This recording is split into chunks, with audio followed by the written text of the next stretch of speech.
Alright, I'm out here in the middle of nowhere, and I consider myself a bit of a Harbor Freight connoisseur. And I picked up one of their electric chainsaw sharpeners after doing a little bit of reading on it, and found out that it was, from what I read, it was capable of doing the job. And read up as much as I could, watched as many videos, and there's just one thing that I found that nobody else has really mentioned, and I may be far off on this, but it was the first thing I noticed.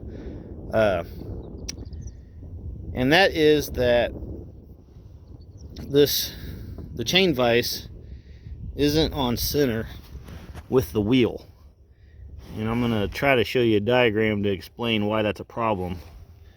So bear with me and see if this makes any sense. But the way it comes, the wheel is too far out for where the chain clamps at.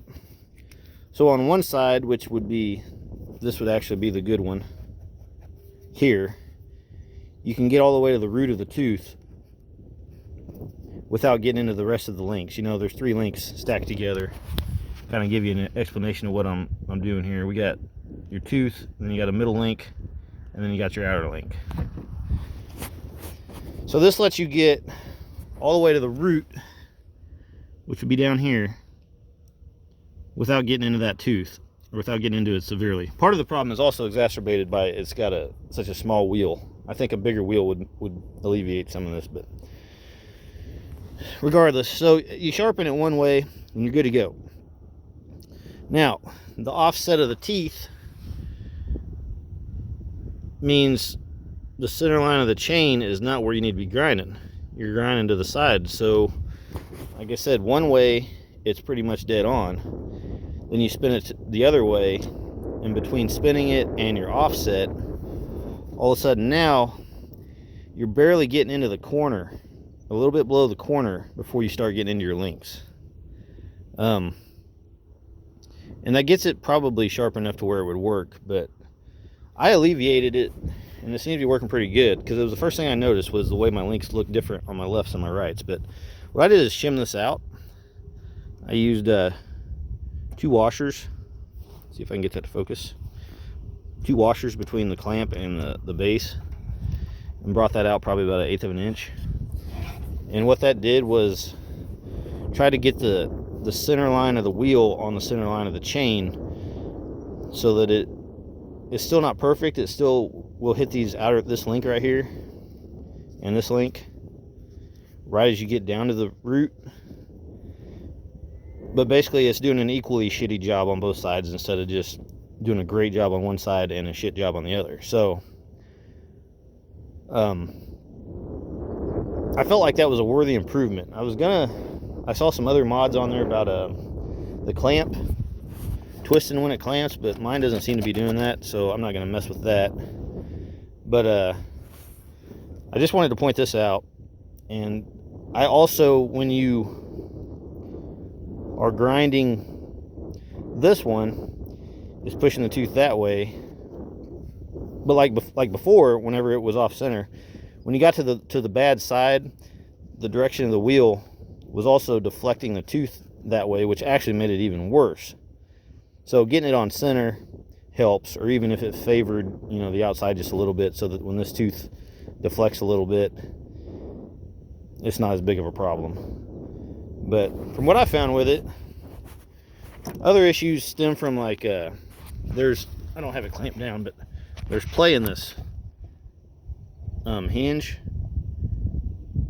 You can kind of see that if you look real close. But so if you're pulling one way as you're coming down, and then on the next tooth you're pushing the other way, you're gonna be moving where you're cutting at by quite a bit, probably a lot. So a lot of what I'm finding to do a good job is about being consistent with how I tension the chain as I'm grinding, how I pull down on the handle as I'm grinding, and that I'm not loading it one way or the other, because like I said, there's slack in everything. So you got to work around that. I mean, what do you expect for a $30 grinder? But I do know that I mess with a little bit, and it definitely has to, when you go from left to your right, you need to measure your teeth and set it for that, because if you go straight from one to the other, it's off by a good bit, like 30 or 40 thousandths. and you'll essentially ruin your chain on that first drag. So I found my shorter side, ground all those, and then switched it, measured my teeth, and get it back in the ballpark. Kind of touch on a couple, measure it, get it set good, and then you just roll right on through them, and it'll do a pretty good job as long as you're consistent with how you do it. But it, like I said, it definitely, left to right, there is definitely a noticeable difference. And also, they say to find your shortest tooth and go off of that. And if you got a damaged tooth or something that's way shorter, I didn't do that because I had like 1 or 2 teeth that were way short, and I would end up taking a ton off the whole chain. So I figure if 1 tooth is short, it's not that big a deal. I would try to find kind of an average to where I was taking some metal off of 90% of them, you know. And I did have a left and right. One side was just consistently shorter, so I started with that side and then found kind of a consistent average where I was, you know, equally grinding 95% of them. And then on that occasional jacked up tooth, I'd go ahead and put an edge on it too. But I feel like if you just go to immediately to your shortest tooth right off the bat and grind the whole chain that way, you're wasting a lot of chain life doing that. But I was gonna show, if I can find it here. This chain was absolutely jacked, and it was just basically smoking the wood. Had some bent teeth and damaged teeth, and I wet it up, and there's not a ton of these, but we're getting slivers now, and pretty consistent, pretty decent chunks in there. I mean, there's some fines, but some of that has to do with how I was cutting. It's a great big old log, and boy, when she'd bite, she'd bite.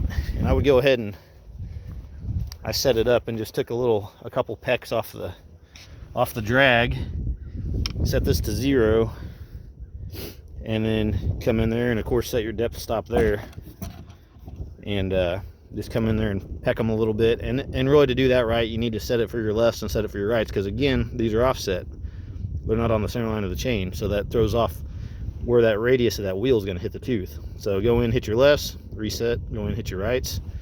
And I figure if you just bump the drag a little bit every time, you'll probably stay in the ballpark. But like I said, I just wanted to point out what I think is the biggest problem with this thing. And what you'll end up with is a tooth, one side that's ground all the way, well, it's ground perfectly, you know, down to the root and not touching that link. And then your other side, you're going to be ground